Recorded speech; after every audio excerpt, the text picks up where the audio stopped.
Today we have a special guest with us. This is Emily Adams, and she is here tonight to show us what she brought to Lowell with her from farms in New Hampshire. And then after she shows you what she brought with her, you can ask her any questions. Thank you. Good evening, everyone. Good evening. My name is Emily Adams, as Mrs. Anstey said, and I am a Lowell mill girl. I am 21 years old. I was born in 1810 in Candia, New Hampshire, up on my family's farm there.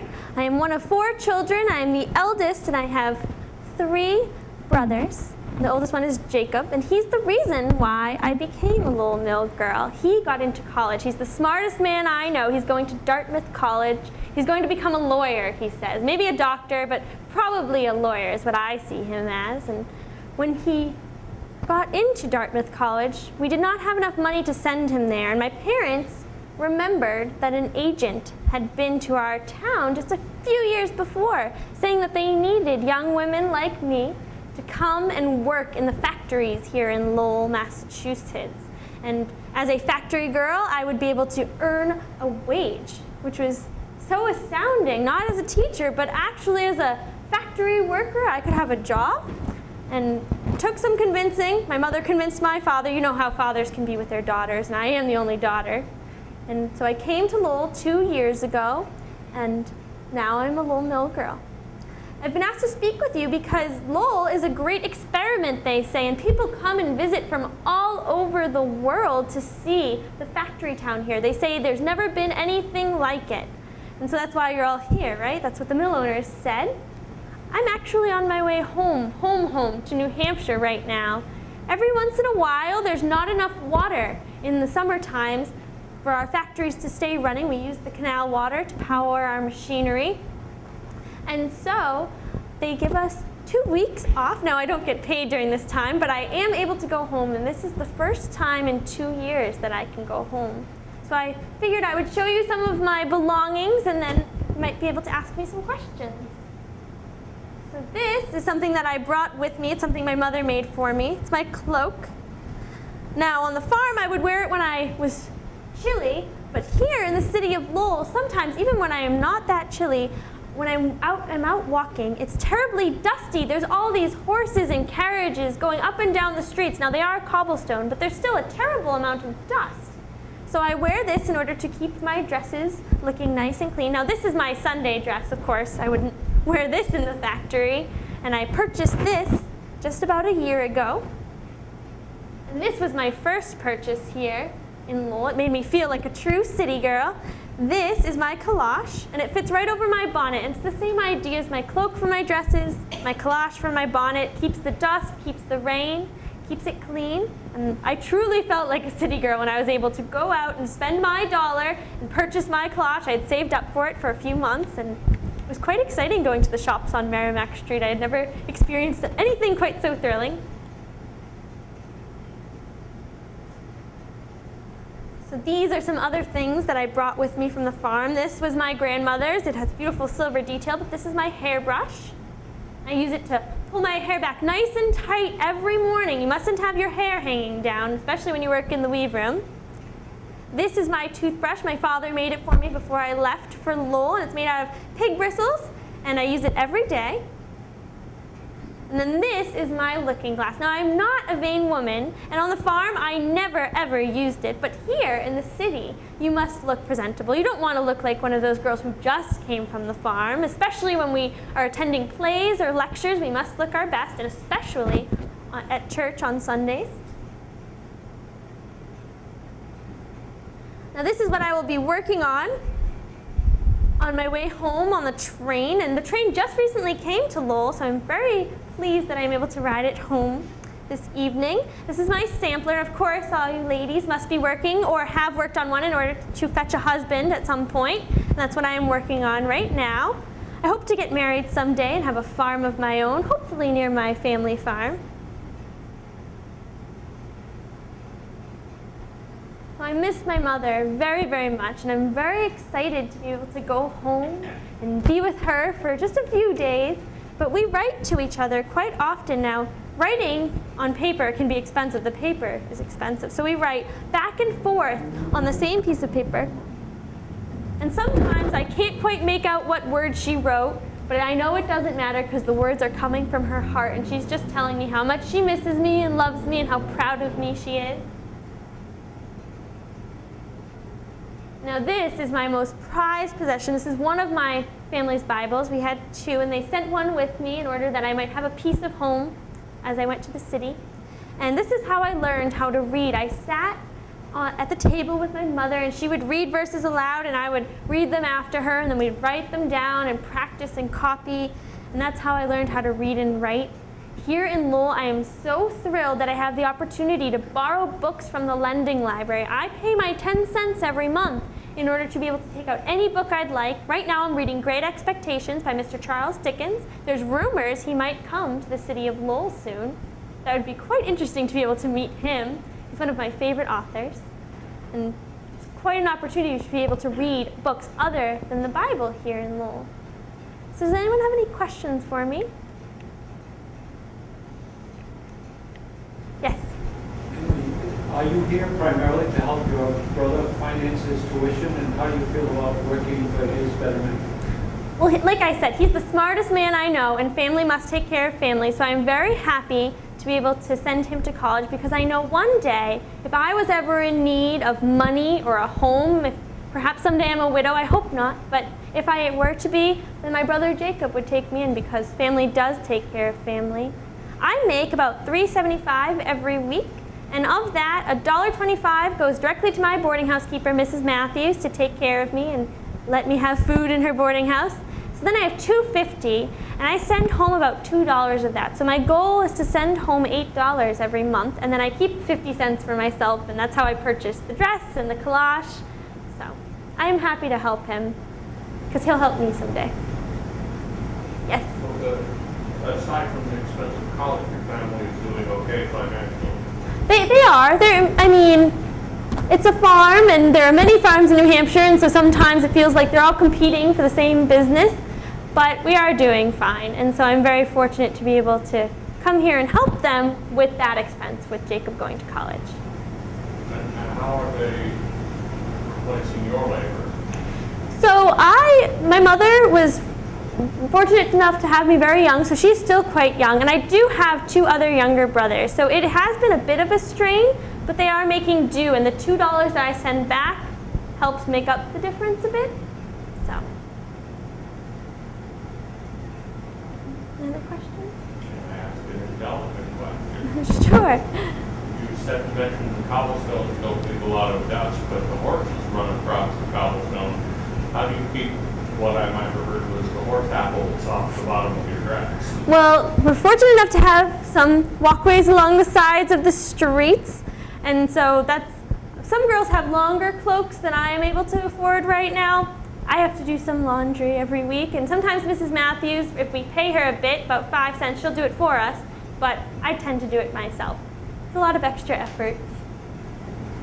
Yes? Are most of the other girls working in the factory with you also from farms? Most of them are from areas very like my Candia, New Hampshire. They come from New Hampshire, New York, other parts of Massachusetts, from Vermont. Most of them are from farms. Some of them have come from, Boston, but that's very, very few of them.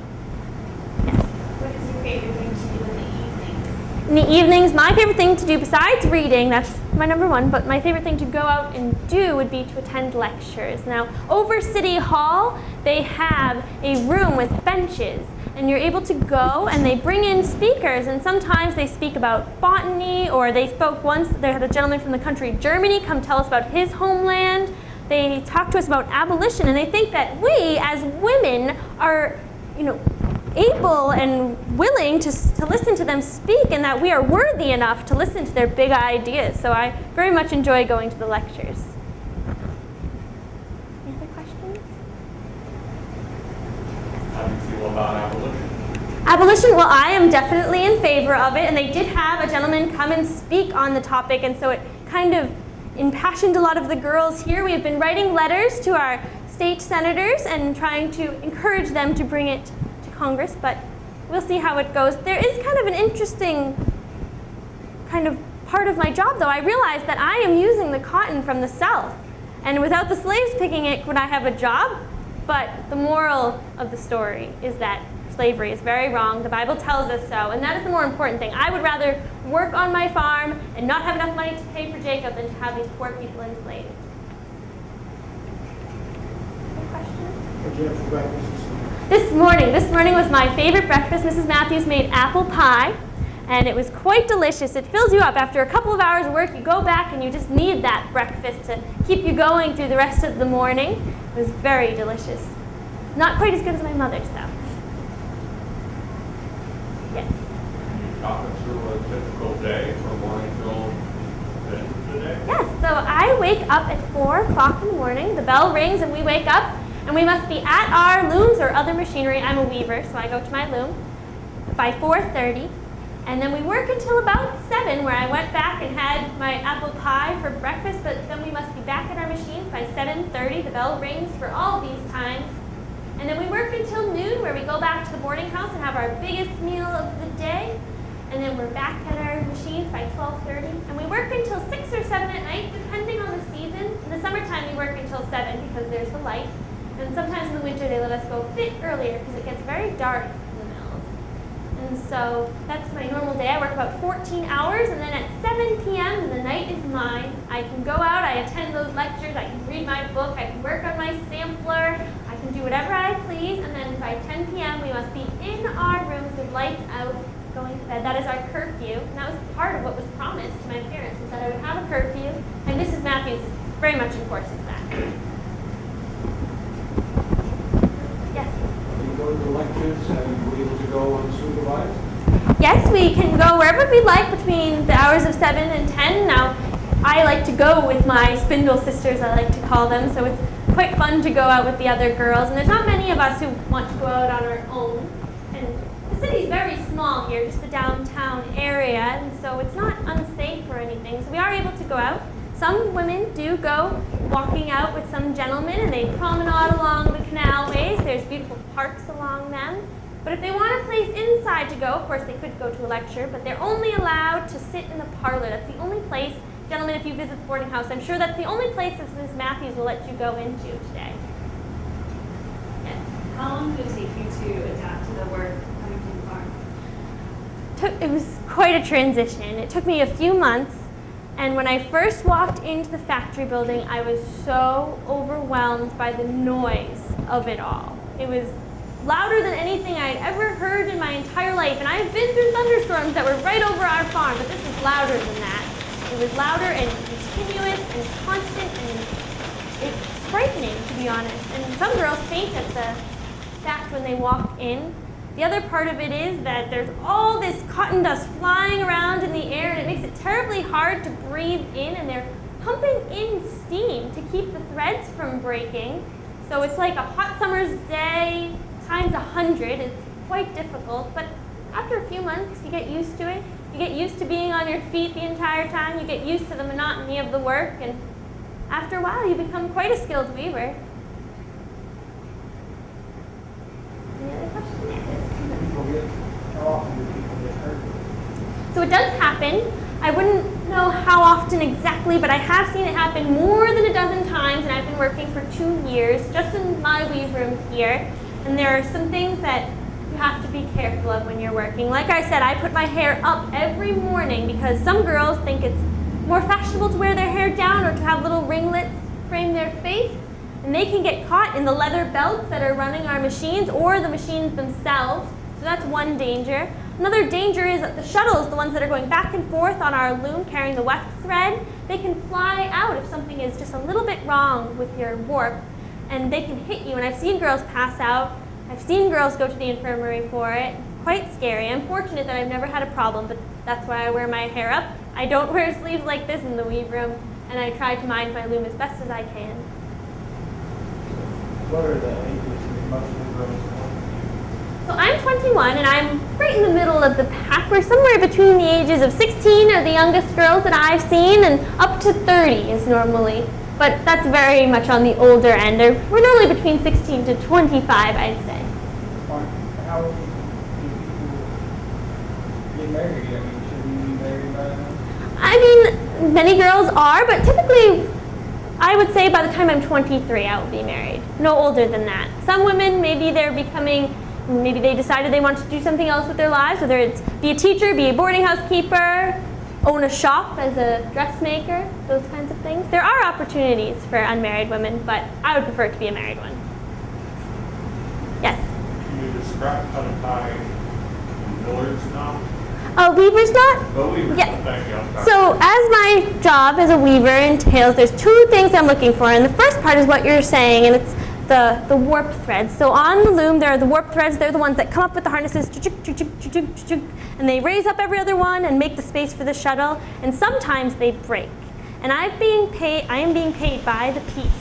So if there is a warp thread that breaks and my cloth is ruined, I'm not paid for that piece of cloth. So I want to be very, very certain that there are no defects. And so the quickest way to do it is to shut off your machine as quick as possible and then grab both ends, and it's kind of a one-handed, just little flip around and then tie it with two hands. It's very simple. It's hard to explain when you're not at the loom, unfortunately. That's how I learned, was by watching other girls do it, specifically Anna, who works next to me. I watched her. The second part of my job, and it's one that happens every 8 minutes, I must replace the bobbin. The bobbin has the weft thread, the ones that go weft to white, weft to white. That's how I remember what it's doing. And so every 8 minutes that runs out, I have to turn off my loom, replace it with a new bobbin, and then turn it back on. And I want to make sure I'm doing it very quickly, otherwise I'm wasting money. But I also want to make sure that there's, like I said, no defects. So I don't want my shuttle to run on empty. The way that I do it is I turn on my first loom, let it run for about 4 minutes, and then turn on my second loom. That way they're never running out at the same time. I figured that out pretty quickly. So you think about how many pieces you make a day, so you could make more than that a day if you work for it. $3.75 a week is just the average. So some weeks I do make $4 a week, and I'm very proud of those weeks. There's no defects. I mind all my bobbins. It's a very productive week. And other weeks I have made $3 when I am distracted or very tired, or it's the middle of the winter and you just don't want to be at work at all. Are you happy with the job today as you were when you first showed up? I'm happy to provide the money for my brother, but when I first came, I was overwhelmed for a few months, and then I had about 6 or 9 months, about the rest of the year, where I was very pleased with myself because I was figuring out new ways to do it every day and I would make myself better. But now I feel like I'm just kind of doing the same thing every day. That's the thing I miss most about the farm, is that on the farm you could go and milk the cow in the morning, spin in the right after that, and then you'd weave a bit, and then you could go outside and help my brothers out in the fields, and I could do many things in one day. But here, I'm doing the same thing every day, 6 days a week, and it's quite monotonous, so maybe I don't like it quite as much, but I'm happy for the opportunity.